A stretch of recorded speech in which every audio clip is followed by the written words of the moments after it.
Hello everyone, welcome back to maximum updates. So ತುಂಬ ಜನ wait ಮಾಡ್ತಿದ್ರಿ ಅಗ್ರಿಕೋಟಾಗೋಸ್ಕರ ಡಾಕ್ಯುಮೆಂಟ್ನ ಅಪ್ಲೋಡ್ ಮಾಡೋ ಪ್ರೊಸೆಸ್ ಯಾವಾಗಿಂದ ಸ್ಟಾರ್ಟ್ ಆಗುತ್ತೆ ಹಂಗಂತ. ಸೊ ಅದ್ರ ಬಗ್ಗೆ ಇವಾಗ ಒಂದು ಅಪ್ಡೇಟ್ ಬಂದಿದೆ. ಈ ವಿಡಿಯೋದಲ್ಲಿ ನಾನು ನಿಮಗೆ ಒಂದು ಡೇಟ್ ಆ್ಯಂಡ್ ಟೈಮ್ ಬಗ್ಗೆ ಇನ್ಫಾರ್ಮೇಷನ್ನ ಕೊಡ್ತೀನಿ.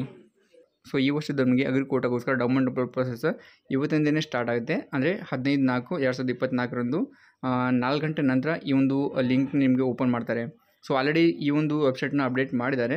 ಬಟ್ ಇವಾಗ ನಿಮಗೆ ಡಾಕ್ಯುಮೆಂಟ್ ಅಪ್ಲೋಡ್ ಮಾಡೋಕ್ಕೆ ಪ್ರೊಸೆಸ್ ಇನ್ನೂ ಸ್ಟಾರ್ಟ್ ಆಗಿಲ್ಲ. 4 ಗಂಟೆ ನಂತರ ಸ್ಟಾರ್ಟ್ ಆಗುತ್ತೆ. ಮತ್ತು ಹಾಗೆಯೇ ನೆಕ್ಸ್ಟ್ ಬಂದುಬಿಟ್ಟು ನೀವು ಬೇರೆ ಇನ್ಫಾರ್ಮೇಷನ್ ಕೂಡ ಚೆಕ್ ಮಾಡ್ಕೋಬೋದು. ಸೊ ನಾನು ಇದ್ರ ಬಗ್ಗೆ ನಿಮಗೆ ಸಪ್ರೇಟಾಗಿ ಆಲ್ರೆಡಿ ವಿಡಿಯೋ ಮಾಡಿ ತಿಳಿಸಿದ್ದೀನಿ. ಸೊ ಅದನ್ನು ಯಾರಾದರೂ ನೋಡ್ಕೊಂಡಿಲ್ಲ ಅಂತ ಹೇಳಿದ್ರೆ ಈ ವಿಡಿಯೋದು ಡಿಸ್ಕ್ರಿಪ್ಷನ್ ಬಾಕ್ಸಲ್ಲಿ ನಾನು ಆ ವಿಡಿಯೋದು ಲಿಂಕ್ನ ಕೊಡೋಕ್ಕೆ ಟ್ರೈ ಮಾಡ್ತೀನಿ. ಅಂದರೆ ಅಲ್ಲಿ ನಾನು ಒಂದು ಡೆಮೋನ ಕೊಟ್ಟಿದ್ದೀನಿ ನಿಮಗೆ, ಯಾವ ಥರ ಪ್ರೊಸೆಸ್ ಇರುತ್ತೆ ಮತ್ತು ನೀವು ಯಾವ ಥರ ಅಪ್ಲೋಡ್ ಮಾಡೋದಿರುತ್ತೆ ಡಾಕ್ಯುಮೆಂಟ್ನ ಹಂಗಂತ. ಸೊ ಇವಾಗ ನಾವು ಕೂಡ ಶಾರ್ಟಾಗಿ ತಿಳ್ಕೊಬೇಕಾದ್ರೆ, ಸೊ ಇಲ್ಲಿ ನಿಮಗೆ ಫಸ್ಟಿಗೆ ಇನ್ಸ್ಟ್ರಕ್ಷನ್ನ ಕೊಟ್ಟಿರ್ತಾರೆ. ಸೊ ಇದ್ರ ಬಗ್ಗೆ ನಾನು ಎಲ್ಲ ನಿಮಗೆ ಇನ್ಫಾರ್ಮೇಷನ್ನ ಕೊಟ್ಟಿದ್ದೀನಿ ಪ್ರಿವಿಯಸ್ ವಿಡಿಯೋದಲ್ಲಿ.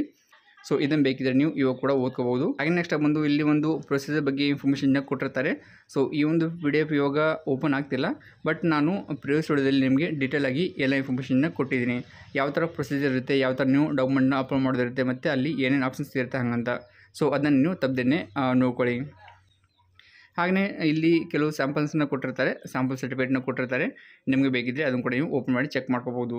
ಹಾಗೆಯೇ ಕೆಳಗಡೆ ಬಂದುಬಿಟ್ಟು ಇಲ್ಲಿ ಎಲ್ಲ ಯೂನಿವರ್ಸಿಟಿದು ಲಿಂಕ್ನ ಕೊಟ್ಟಿರ್ತಾರೆ. ಸೊ ಅದನ್ನ ಬೇಕಾದ್ರೂ ಚೆಕ್ ಮಾಡ್ಕೋಬೋದು. ಸೊ ಇವತ್ತು ನಮ್ಮದು ಡಾಕ್ಯುಮೆಂಟ್ ಅಪ್ಲೋಡ್ ಪ್ರೊಸೆಸ್ ಸ್ಟಾರ್ಟ್ ಆದಾಗ ಸೊ ಇದೇ ವೆಬ್ಸೈಟ್ಗೆ ನೀವು ವಿಸಿಟ್ ಮಾಡಬೇಕಾಗುತ್ತೆ. ಅದಾಂತರ ಇಲ್ಲಿ ನಿಮಗೆ ಲಾಗಿನ್ ಅಂತ ಒಂದು ಆಪ್ಷನ್ ಕಾಣುತ್ತೆ. ಸೊ ಲಾಗಿನ್ ಮೇಲೆ ಕ್ಲಿಕ್ ಮಾಡಬೇಕಾಗುತ್ತೆ. ಅದಾಂತರ ಇಲ್ಲಿ ನಿಮ್ಮದು CET ನಂಬರ್ ಮತ್ತು ಕ್ಯಾಪ್ಚಾನ ಎಂಟ್ರ್ ಮಾಡಿ ಸಬ್ಮಿಟ್ ಮಾಡಿದರೆ ನಿಮಗೆ ಮೊಬೈಲ್ ನಂಬರ್ಗೆ ಒಂದು OTPನ ಕಳಿಸಲಾಗುತ್ತೆ. ಸೊ ಆ OTPನ ಎಂಟ್ರ್ ಮಾಡಿ ನೀವು ಸಬ್ಮಿಟ್ ಮಾಡಿದರೆ ನಿಮಗೆ ಒಂದು ವಿಂಡೋ ಓಪನ್ ಆಗುತ್ತೆ. ಅಲ್ಲಿ ನಿಮಗೆ ಎಲ್ಲ ಆಪ್ಷನ್ಸ್ನ ಕೊಟ್ಟಿರ್ತಾರೆ. ಸೊ ಅಲ್ಲಿ ನಿಮಗೆ ಒಂದು ಡಾಕ್ಯುಮೆಂಟ್ನ ಸೆಲೆಕ್ಟ್ ಮಾಡೋಕ್ಕೆ ಆಪ್ಷನ್ ಇರುತ್ತೆ. ಅದಾಂತರ ಡಾಕ್ಯುಮೆಂಟ್ನ ಸೆಲೆಕ್ಟ್ ಮಾಡಿ ಆದ ನಂತರ ಅಪ್ಲೋಡ್ ಮಾಡೋದಿರುತ್ತೆ. ಬಟ್ ಇವಾಗ ನೀವು ಡಾಕ್ಯುಮೆಂಟ್ನ ಅಪ್ಲೋಡ್ ಮಾಡೋಕ್ಕಿಂತ ಮುಂಚೆ ಎಲ್ಲ ಡಾಕ್ಯುಮೆಂಟ್ನ ಸ್ಕ್ಯಾನ್ ಮಾಡಿಕೊಂಡು PDF ರೂಪದಲ್ಲಿ ಅದನ್ನು ಕನ್ವರ್ಟ್ ಮಾಡಿ ಇಟ್ಕೋಬೇಕಾಗುತ್ತೆ.